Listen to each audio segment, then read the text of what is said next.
Hey, this is Notser, and this is the Tier 7 British Battleship Hood.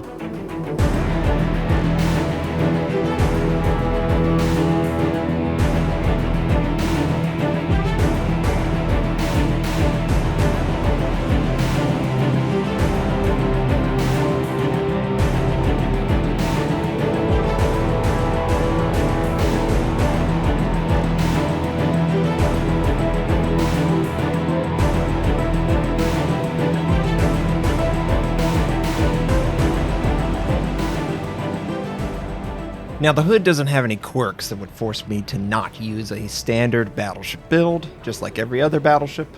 Lower crit chance, improved accuracy, the guns do feel a little inaccurate, lower chance of flooded fire, faster rudder shift. Your standard fare, it isn't like the Belfast where it has access to the target acquisition or concealment module, and none of that here. As far as skills are concerned, it really is just a really safe battleship build. This is basically what I would use on something like the Yamato. Very, very typical. However, you could swap out fire prevention and maybe another skill, maybe superintendent for a basic firing training and advanced firing training, and try and improve your defensive fire range. The defensive fire, for those who don't know, only applies to your short range AA. It does not apply to medium to long range. It is purely defensive in nature. You have to give up a lot for this particular skill. You can't have an aircraft, scout, or fighter. This is it. I have no way of peering around corners like so many other battleships. So it better be good. It's really good for defensive. There's tests, tier 8, 9, and 10. I mean, who cares a crap about that? Long story short, if the aircraft carrier wants to attack you, they would be making a grave error in judgment, as long as you have the ability up. So, as the hood, what are you looking to do? Your gun's not as accurate as you would like, velocity not quite there that you would prefer, but the turret traverse is ridiculous now. The ship can turn very responsibly, the rudder is very quick, it's a large turn radius, it's a large ship, not a surprise there. So I just try and wiggle. I try and make it difficult, similar to a cruiser. I try and make sure that I can exploit the fact that it is a very fast battleship, very quick. In this particular game on Trident, I was just trying to look at any target that would be showing a broadside that I could exploit. I wanted to stay on the fringe. I didn't want to get too close. I wanted to try and use the concealment that it blooms down to, 13.5, and push forward if possible. Maybe a cruiser's gonna wander a little bit too close to us. Right now, we're just working on a New Mexico, and I'm sure he hates me, and we got a little dispersion issue there where we didn't hit anything. You're going to run into that on the hood. Since the turret traverse is so much better, I would recommend you try and close gaps on targets as long as you don't take extra damage. I'm honestly trying to think of a battleship that has better turret traverse at this point, and I can't. It is really noticeable. So, great turret traverse, really quick, very quick battleship. The defensive fire is nice for stopping enemy aircraft from attacking you. Only you, though. It's not useful for anyone else except attacking you. The secondaries are meh. I wouldn't really invest into a secondary build in this. This feels somewhat like... what's a ship like it? It sort of feels like a Scharnhorst. Sort of you move forward, you rely on sort of the thin profile, the speed, the nimble nature of it to some extent with the rudder. And you go to town on targets. You really do go to town on targets. As long as you understand that you need to probably give a little bit more lead than you're used to because of the velocity.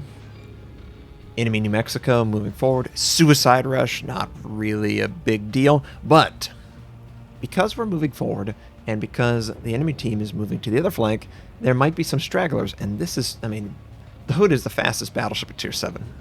And you can make it even faster. There is only one battleship in the game that is faster, and that is the Iowa. Well, I guess the Missouri's fast too. Okay, well, they're the same battleship. But yeah, the speed is ridiculous. You will close quickly on enemy cruisers. We try to predict the target, and yeah, we got the Citadel. Game's starting out slow. We're moving forward, just trying to pay attention to the targets, exploit anyone who might show too much side. Easily outpenetrates enemy cruisers. It's the battleships that you're probably going to have an issue with as you go up. The more armor they have, the less effective you're going to be, but you're a tier 7. Do you really feel like a tier 7 battleship should be super effective against a tier 8, a tier 9? No, not really. We take out the enemy Myoka right there. Got the lucky Citadel. Very lucky, very fortunate. And I'm going to continue to move forward. Now, enemy aircraft carrier was fairly close. His team sort of left him behind, and he gave ground. I don't know why he came around the island. Maybe he felt like, I don't know, we were pushing forward on the other flank. I don't know what he read. He read it incorrectly. As I'm moving forward, I am engaging the Alba. I do expect enemy aircraft to come towards me, and I'm not worried at all. Defensive fire. Ooh, we got a lucky Citadel too. Alba down. But we're going to activate it, see how effective. Is the rockets going to make an animation? Oh, I was like, I'm so screwed. Why are there torpedoes over here? Or is there a destroyer? No, that was actually either the Alba or the Myoka who sent it. But we were able to take out the enemy aircraft. I don't believe they dropped. If they did, they didn't get away. We take out the, well, we assist in the destruction of the enemy aircraft carrier. And man, the hood is more than enough protection AA-wise. And yeah, I'm really excited. You might notice that they changed the camo pattern a little bit. I know this isn't groundbreaking to anyone, but they did change the camo pattern compared to the unreleased version. It has a little bit of gray into it now. So yes, the hood. Very fast, very nimble. The turret traverse can definitely keep up with wiggling. You want to try and do that as often as possible. I made a little bit of mistake, expecting that I wasn't going to get set on fire, and of course the Badiani puts 2 fires on my ship, and I definitely need the damage control that I used probably 30 seconds earlier. Fast battleship, nimble. There is a part of the ship that you might expect would be weak.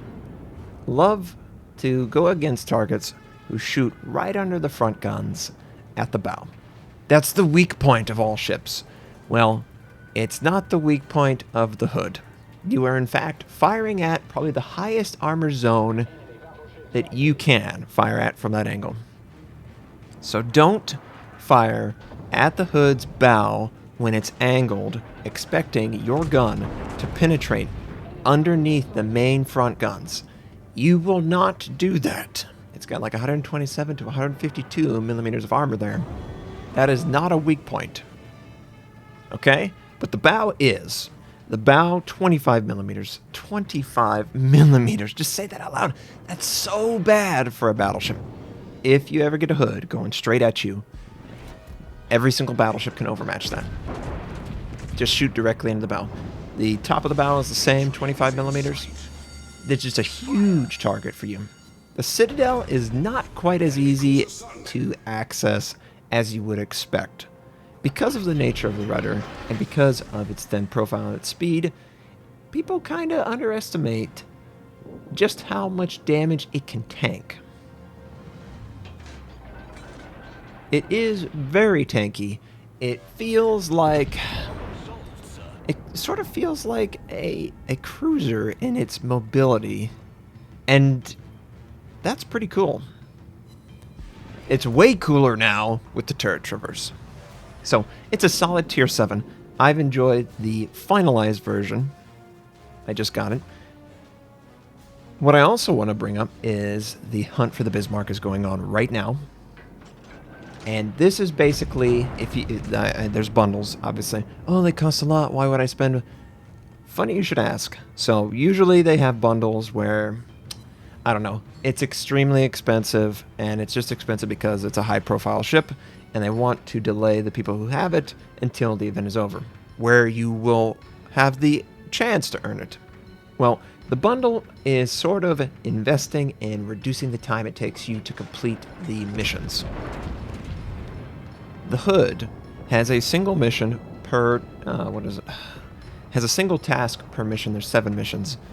It gives you 5 stars. 5 stars of 7, 8, 10 stars. It basically, you do that once and you're halfway there. It's a big deal for people who have low time. And the Hood is very effective in this version now. It's fun to play. The guns could be better, but it's fast, it's nimble, the turrets actually traverse, and it has great defensive fire for itself. It can easily take out aircraft that are tier 8, tier 9. Oh, take out that Omaha. Devastating strike, my friend, devastating strike. So I really am proud of the version that we got. It's not, there are plenty of tier 7s with better guns. Plenty of tier 8s. It's nothing spectacular from that front. It works whenever you're given an opportunity to use your speed to overwhelm the enemy cruisers that just can't get away. I mean, you're only 2 or 3 knots off of their top speed in most cases. And you absolutely are way more tanky than them. This is the most tanky tier 7 battleship in the game. It has tier 8 battleship health pool. I mean, there's a lot to like about this ship. Plus, it's British. I can't wait for the British battleships to come. Obviously, this is a precursor. I mean, obviously, it's the Hood. This is the one ship they should expect to make a lot of money off of. And I think it works out pretty well. I think it works out pretty well. I can't complain about a Confederate. I can't complain about a Devastating Strike or a Kraken Unleashed. We've been able to move around the map, sort of stay on the fringe, pick on targets that couldn't keep up. We have the health pool to go up against them. There is really no chance for the enemy to take us out in a 1v1 if we play to our strengths. Wiggle a lot, shoot at targets, and you might notice that I'm aiming a little bit higher on average. I'm not going for the waterline per se. It's more like midway up the hull or the top of the hull. I find that improves your chances of getting damage on the target just in general. The dispersion sort of feels like it tails off. It's hard to describe. It just feels like it ducks a little bit sooner than you would expect. And I was so ready to get to Leander. But you saw the island icon. Wasn't going to be able to give enough lead to get to the target. It's not a valid target. Instead, we're going to try and rotate around the island and engage the Bayan. And the Bayan is the tier 6. He's got 380. He can actually overmatch my gun, my bow. Funny enough. I think it's, what was it? It's 357 or 358. So ships you want to be careful of. And if you have these ships, be ready to exploit it. The Germans, they start getting big calibers, except for the Scharnhorst at tier 6. You will also run up against the Nagato, the Mutsu. They can overmatch. Obviously, the tier 8s. I think every single tier 8 can guarantee overmatch. So if you are mid to bottom tier, the enemy battleships can overmatch your bow. You don't want to go straight on towards them. It's sort of like everyone is like a Yamato when you are mid to low tier. But pretty good game, right? Okay game. Confederate, Arsonist right, 6 kills, Kraken Unleashed, Devastating Strike, 1,940 base XP. We killed off that aircraft that tried to attack us. AP did all right. Nobody really fired at us. But trust me, the armor holds up, and it feels good. It feels fun to play. If you're low on time and you want to get Hunt for Bismarck done, I would get the ship. I hope you enjoyed this. I hope you have a fantastic day, and I'll catch you next time.